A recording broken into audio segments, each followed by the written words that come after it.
ఎంఆర్పిఎస్ ఉద్యమకారులకు ఉద్యమాభివందనాలతో 1993లో మొట్టమొదటిసారిగా కేఎస్ బావన్న గారు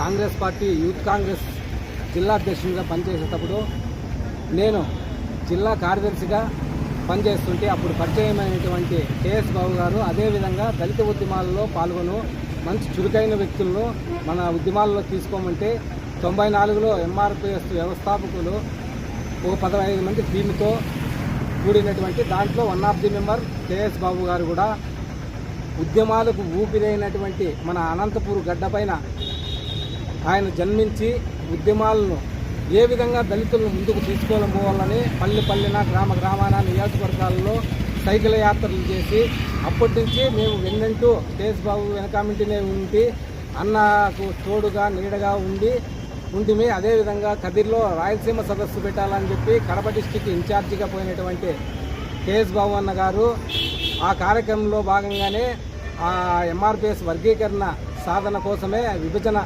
ఎప్పుడు మనమైతే సాధించుకోవాలో అని చెప్పి ప్రతి నియోజకవర్గంలోన రాయలసీమ సదస్సు కడప, కర్నూలు, చిత్తూరు, కదిరి నియోజకవర్గంలో పెట్టాలని నిర్ణయించి మాకు ఉత్తర్వులు జారీ చేస్తే ఆ కార్యక్రమంలో భాగంగానే పులివెందులకు పోయి అక్కడ భోంచేసి ఆ కార్యక్రమంలోనే అన్నకు స్ట్రోక్ రావడం జరిగింది. వచ్చిన తర్వాత అన్న అనంతపురం జిల్లాకు ఒక ఆకస్మికమైన న్యూస్ను అందించారు. ఏమిటంటే కేఎస్ బావన్న గారు మరణించాడు. ఈ ఉద్యమ పోరాటంలోనే అమరుడైనటువంటి కేఎస్ బాబు గారికి ఉద్యమాభివందనాలతో ప్రతి ఒక్కరూ కృషి చేయాలని చాలా ప్రయత్నం చేశాము. ఆ ప్రయత్నంలో భాగంగా కొన్ని ఈ ఎంఆర్పిఎస్లోనే నాయకులు అవకతవకల వల్ల కొద్ది రోజుల పాటు పింకుపడింది. అదేవిధంగా అన్న విగ్రహాన్ని కలెక్టర్ ఆఫీస్ ముందు 2011లో ప్రతిష్ఠ చేసి ప్రారంభోత్సవం జరిగింది. రోడ్డు నిర్మాణ కార్యక్రమంలో భాగంగా రోడ్డు వెడల్పులు చేయడం దానివల్ల అన్ని అక్కడ ఉన్నటువంటి విగ్రహాలు మొత్తము ఈ రోడ్డు నిర్మాణ కార్మికుల చేత తొలగింపబడి చేసింది. మళ్ళీ ప్రతి ఒక్క విగ్రహాన్ని పునఃప్రారంభించి ప్రతిష్ఠ చేశారు. అదేవిధంగా ఈరోజు స్పందనలో కలెక్టర్ గారిచ్చేకి ఎంఆర్పిఎస్ సీనియర్ నాయకులు అందరము కలిసి మూకుముడుగా అన్న విగ్రహాన్ని పునఃప్రారంభించి ప్రతిష్ఠ చేయాలని విజ్ఞప్తి చేసుకుంటూ కలెక్టర్ గారికి విన్నవించుకోవడం జరిగింది.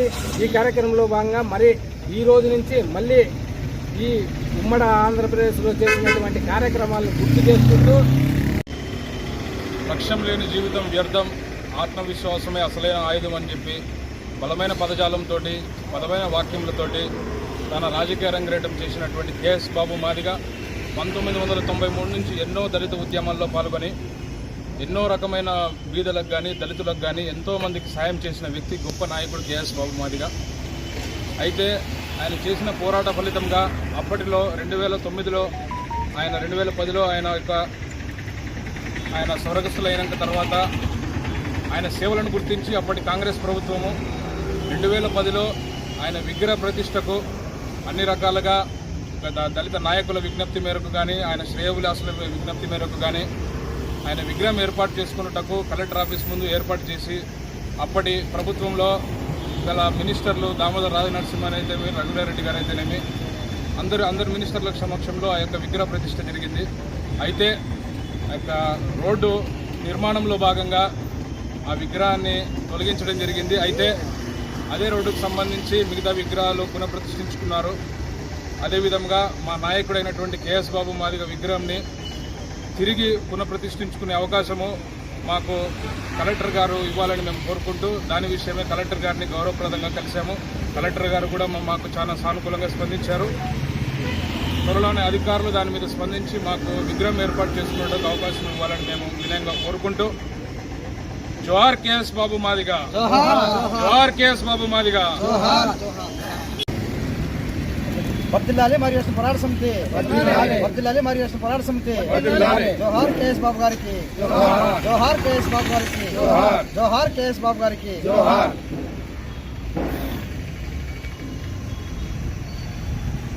ఆంధ్రప్రదేశ్ రాయలసీమ జిల్లాల అనంతపురం జిల్లా కర్నూలు జిల్లాలో పుట్టి పెరిగిన మాదిగ పుట్టిబిడ్డ క్రీస్తు శేషు కేఎస్ బాబన్న గారి విగ్రహ ఏర్పాటు కొరకై ఈరోజు జిల్లా కలెక్టర్ గారు డాక్టర్ వినోద్ కుమార్ సార్ గారిని మర్యాదపూర్వకంగా కలిసి 2009లో ఆయన విగ్రహం అనంతపురం జిల్లా కలెక్టర్ ఆఫీస్ గేట్కి ఎదురు మెయిన్ గేట్కి ఎదురుగా విగ్రహం ఏర్పాటు చేసుకుని ఆ విగ్రహం రోడ్డు వెడల్పులో భాగంగా తీసి పక్కన పెట్టడం జరిగింది.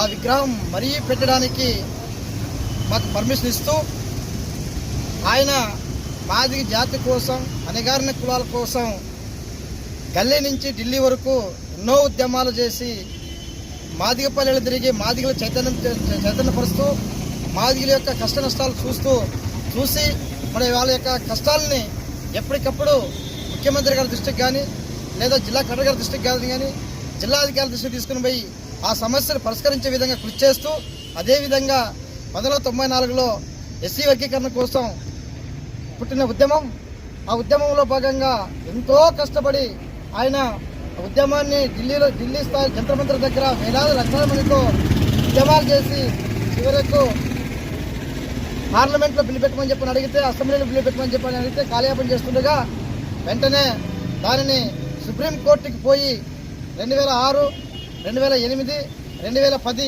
2020లో 5586 నంబర్ కోర్టు ఫైల్ నంబర్ ప్రకారం మరి 5 మంది ధర్మాసనం నుంచి 9 మంది ధర్మాసనానికి పోయి మరి ఆ ధర్మాసనం ద్వారా ఈరోజు సుప్రీంకోర్టులో ఎస్సీ వర్గీకరణ తీర్పు రావడం జరిగింది. ఆ తీర్పుతోటే ఈరోజు ఉమ్మడి ఆంధ్రప్రదేశ్లో ఎస్సీ వర్గీకరణ ఇంప్లిమెంట్ అవుతుందని చెప్పని తెలియజేస్తున్నాం. అదే రకంగా త్వరలోనే కేఎస్ బాబు విగ్రహం పూర్తి స్థాయి విగ్రహం పెట్టడానికి సిద్ధపడుతున్నాం. మరి ఆంధ్రప్రదేశ్లో ఉండే ఆయన అభిమానులు, ఎంఆర్పిఎస్ క్యాడరు, ఎంఆర్పిఎస్ కార్యకర్తలు అందరూ కూడా తరలి వచ్చి ఆ విగ్రహావిష్కారాన్ని జయప్రదం చేస్తారని చెప్పని తెలియజేసుకుంటున్నాం.